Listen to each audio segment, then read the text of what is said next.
Hello दोस्तों, मैं आपकी साथी निरुप्रीत। दोस्तों, आप सेल्फ स्टडी करना चाहते हैं तो हमारे साथ आज से ही जुड़ जाएं। दोस्तों, अगर आपका सपना एक शिक्षक बनने का है तो आप ऑल टाइप टीचिंग एग्जामिनेशन के लिए हमें फॉलो कर सकते हैं। दोस्तों, हम यहाँ पर CTET, UP-TET, super-TET, TGT, PGT, PRT और आपका डीएसएसपी और इसके अलावा अन्य टीचिंग एग्ज़ाम के लिए हम यहाँ पे हिंदी, एसएसटी और अपना जो इंग्लिश एंड लैंग्वेज है, जो आपकी संस्कृत, उन सभी को पढ़ते हैं। तो इसके लिए आप हमें फॉलो करें। एक परफेक्ट प्लानिंग के साथ हम यहाँ पे टीचिंग की तैयारी कर रहे हैं। हर दिन कुछ नया सीख और सिखा रहे हैं, तो हमसे ज़रूर जुड़िए और हर दिन आपको एक नई क्लास आसानी से मिलेगी यहाँ पे। और दोस्तों, अगर आप सफ़र में रहना चाहते हैं तो आप शॉर्ट एंड सरल के साथ जा सकते हैं, पर आप अगर एक सरल तरीके से और सटीक तरीके से पढ़ना चाहते हैं, सफलता को प्राप्त करना चाहते हैं, तो हमें ज्वाइन ज़रूर करिएगा। एक बार इस वीडियो को अंत तक ज़रूर देखिएगा और वीडियो अच्छा लगे तो शेयर ज़रूर करिएगा। तो चलिए दोस्तों, आज की क्लास स्टार्ट करते हैं।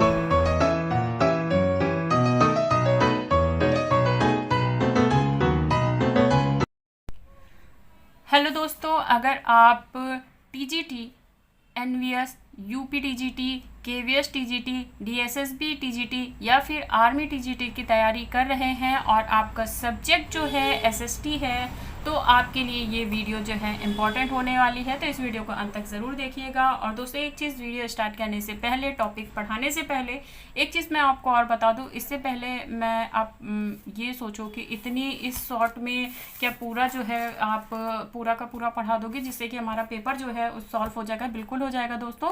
टॉपिक वाइज जो मैं आपको पढ़ा रही हूँ उसमें से क्वेश्चन ज़रूर आएंगे और इसी वजह से मैंने एक पहला जो वीडियो है मैंने उसमें बताया है और प्रूफ भी किया है कि यूपी टीजीटी के या फिर एनवीएस टीजीटी के जो क्वेश्चन पेपर जो प्रीवियस ईयर के हैं उनमें भी वो क्वेश्चन पूछे गए हैं। और इस तरीके से आप इजीली जो है आप यहाँ पे कुछ छोटी छोटी सरल कॉन्सेप्ट के साथ जो है एक सटीक जिसे कहते हैं उस कॉन्सेप्ट के साथ जो है आप पढ़ सकते हैं।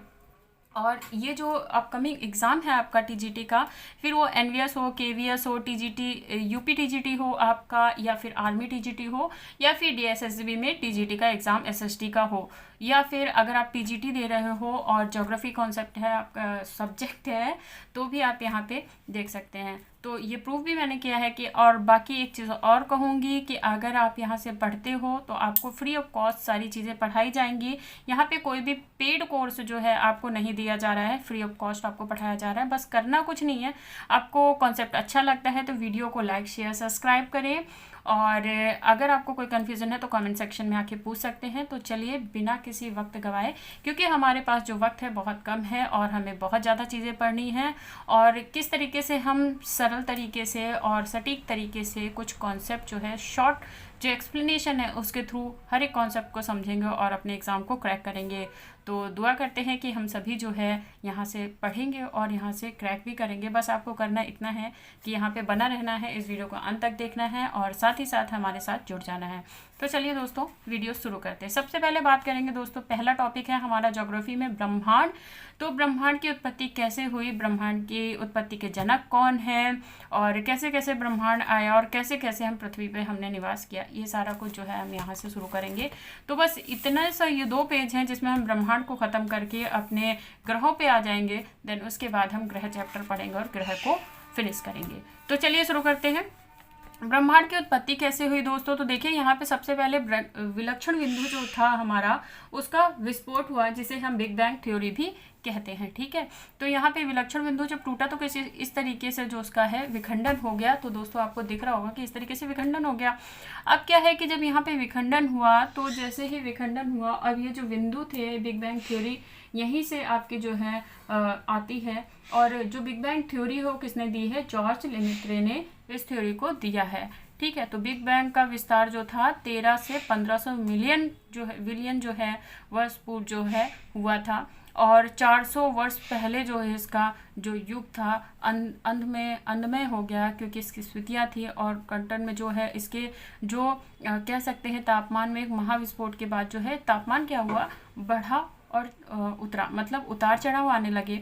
और उसके बाद क्या है कि जो है मंदाकिनियों का अब निर्माण हुआ।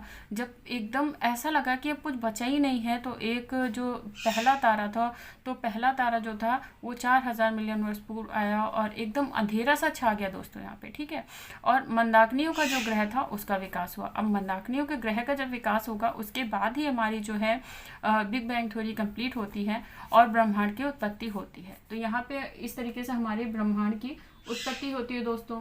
तो विलक्षण बिंदु के टूटते ही जो एक महाविस्फोट हुआ, उस महाविस्फोट के बाद संघनन पिंड जो थे हमारे वो टूट कर बिखरने लगे और अंतरिक्ष में दूर दूर तक के फैल गए, ठीक है। और उसके बाद ब्रह्मांड का जो है हमारा विकास होने लगा, फिर मंदाकिनियों का विकास हुआ, ठीक है।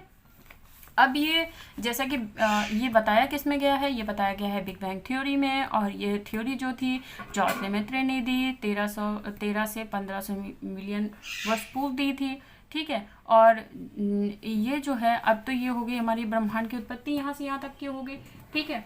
अब बात करें कि जो ब्रह्मांड की उत्पत्ति थी वो, और आकाश गंगा से जो इसके करीबी है, तो प्रकाश वर्ष कितने में पहुंचता है, या फिर सूर्य मंदाकिनियों में जब आता है तो उसमें आकाश गंगा या जो जिसे हम कहते हैं मिल्की वे है या दुग्ध मेखला है वो क्या है, और इसका निर्माण कब हुआ, कैसे हुआ, कैसे तारे आए। तो ये सारे जो प्रश्न हैं उसका उत्तर जो है आपको यहाँ पे मिलेगा। तो अब यहाँ पे देखिए कि जो इसके प्रकाश वर्ष दूरी की बात करें तो यहाँ पे आपकी ये जो दूरी है वो आपकी 20 लाख के लगभग प्रकाश वर्ष दूरी है आपकी, ठीक है। और यहाँ पे आपकी जो नज़दीकी जो है सर्पिलाकार है जिसे हम आकाश गंगा कहते हैं, ठीक है।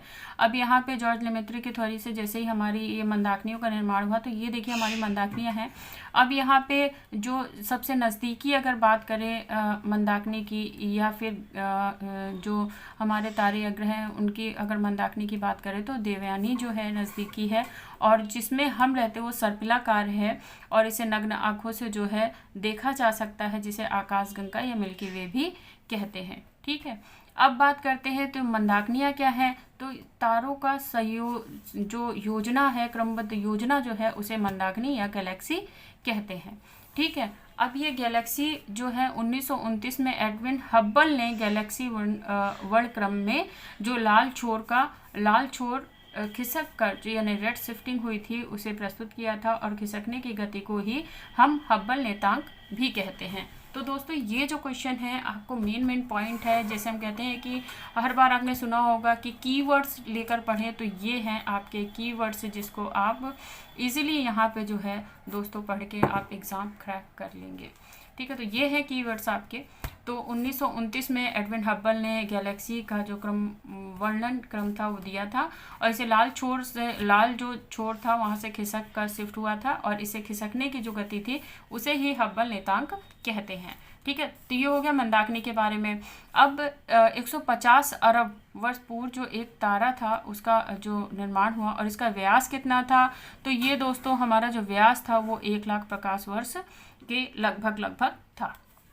अब जो ये तारा है उसे क्या कहा जाता है, तो उसे कहा जाता है चमकीला तारा, जिसे कि हम डॉग स्टार या साइनस या वेट या लुब्ध तारा भी कहते हैं।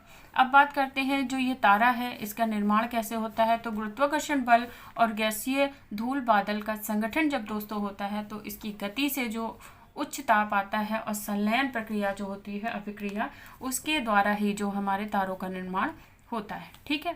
अब जो विकास कैसे होता है तारों को, तो तारों का विकास का एक स्टेज होता है, जैसे कि फर्स्ट स्टेज में हम प्रोटो स्टार कहते हैं, और ये स्टार जब होता है सन में जाता है तो 10 मिलियन हाइड्रोजन विनिष्ट में इसकी मृत्यु होती है। अब ये तारे जो होते हैं मरते कैसे हैं दोस्तों, इसके बारे में जानते हैं। जो तारा है हमारा उसका आकार, वृद्धि और चमक श्रेणी जो है उस पर ही निर्भर करता है। तो red giant and red super giant जो है इसकी मृत्यु होती है। अब कैसे तारों की मृत्यु होती है और तारों का विकास कैसे होता है, तो तारों का विकास तो मैंने आपको बता दिया। निर्माण कैसे होता है, जब गुरुत्वाकर्षण बल और गैस धूल के कण बादल का संगठन और इसकी जो गति होती है उच्च ताप में संलयन होता है, और अभिक्रिया के बाद ही जो है हमारे तारों का विकास होता है।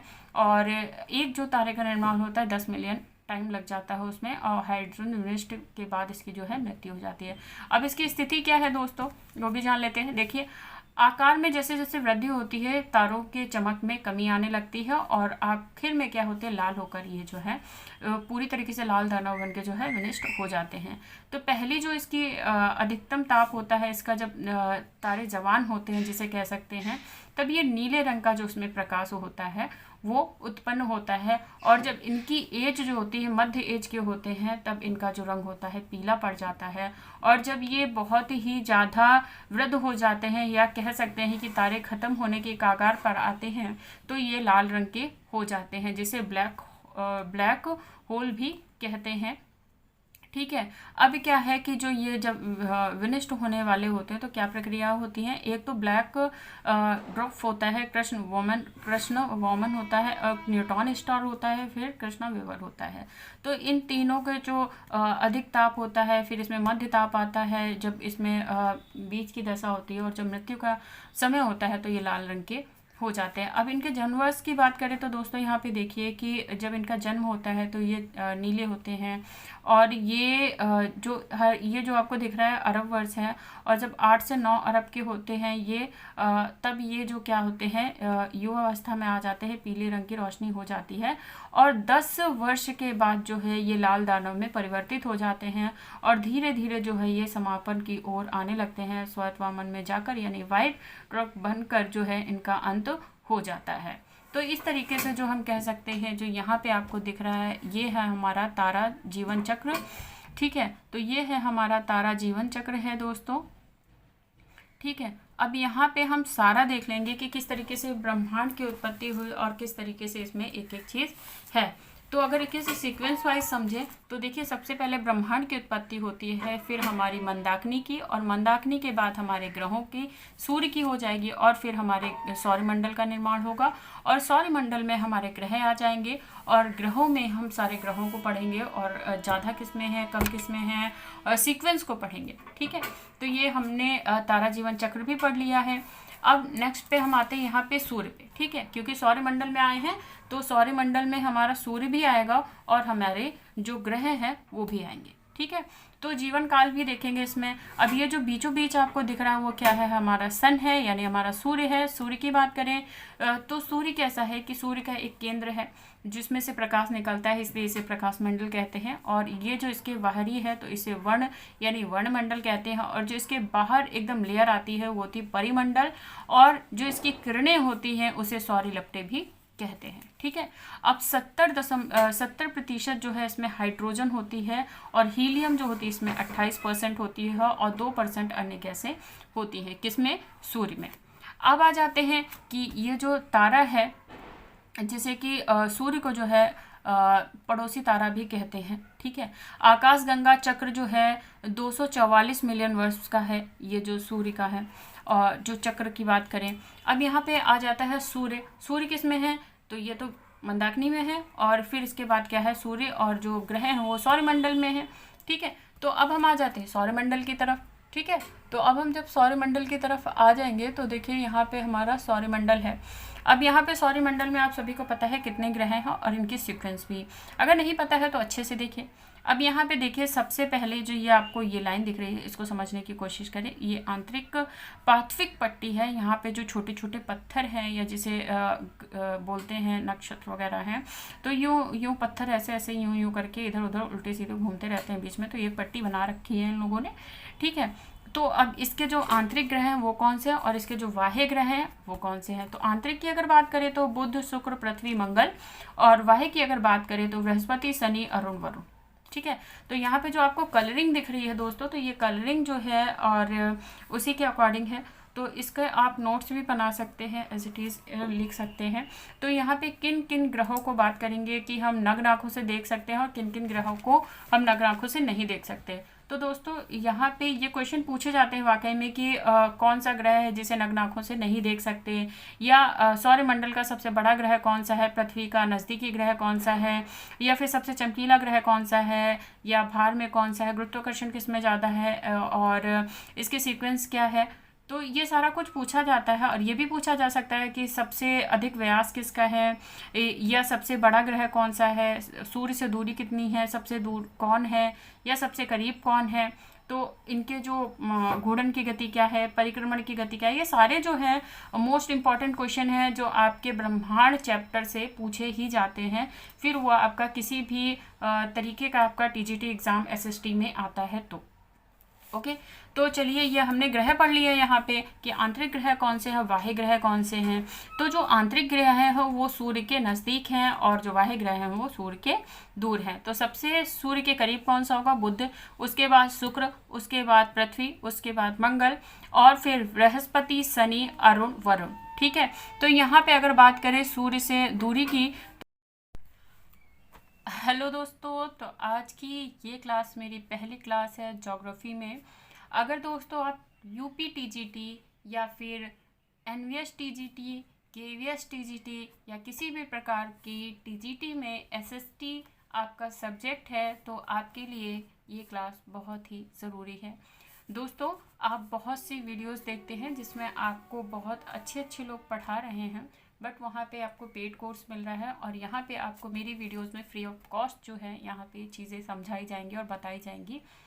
तो यहाँ पे इस वीडियो को अंत तक के ज़रूर देखिएगा। और दोस्तों, इससे पहले के वीडियो में मैंने आपको प्रूव भी किया है कि जो अपकमिंग एग्ज़ाम में आपके जो मैं कॉन्सेप्ट पढ़ा रही हूँ टॉपिक वाइज और एक्सप्लेन कर रही हूँ, तो क्या वाकई में उससे क्वेश्चन आते कि नहीं आते। तो अगर आपने मेरा वो वीडियो नहीं देखा है तो आप वो प्रूविंग वीडियो देख सकते हैं।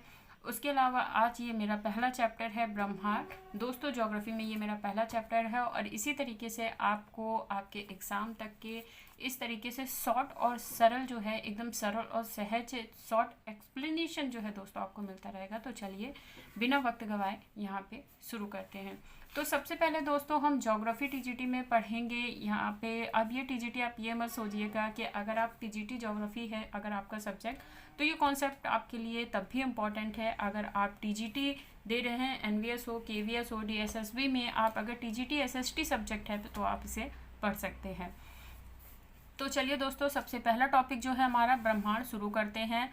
और यहाँ पे दोस्तों एक चीज़ और पढ़ाने से पहले मैं बताना चाहूँगी, अगर आपका इस कॉन्सेप्ट को पढ़ाने के बाद क्वेश्चन नहीं आता है तो आप बेशक मेरे चैनल को अनसब्सक्राइब कर सकते हैं, पर बिना किसी को आजमाए हुए उसे गलत कहना या फिर उसे ना समझना गलत बात होगी। तो प्लीज़ इस वीडियो को अंत तक ज़रूर देखिएगा और बस एक छोटा सा जो है अपने दोस्त पर एहसान करिएगा या कह सकते हैं उपकार करिएगा कि इस चैनल को सब्सक्राइब करने के साथ साथ वीडियो अच्छा लगे, कॉन्सेप्ट समझ में आए तो इस वीडियो को शेयर भी कर दीजिएगा ताकि जो लोग पेड कोर्स नहीं खरीद सकते हैं वो भी जो है टीजीटी एग्ज़ाम क्रैक कर पाए।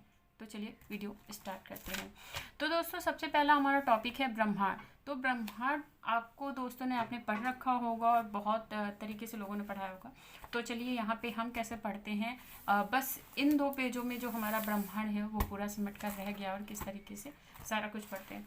तो सबसे पहले बात करते हैं दोस्तों ब्रह्मांड की। ब्रह्मांड दोस्तों आप जानते हैं कि जो हमारी पृथ्वी है वो ब्रह्मांड का मिल्की वे जो है उसका एक हिस्सा है।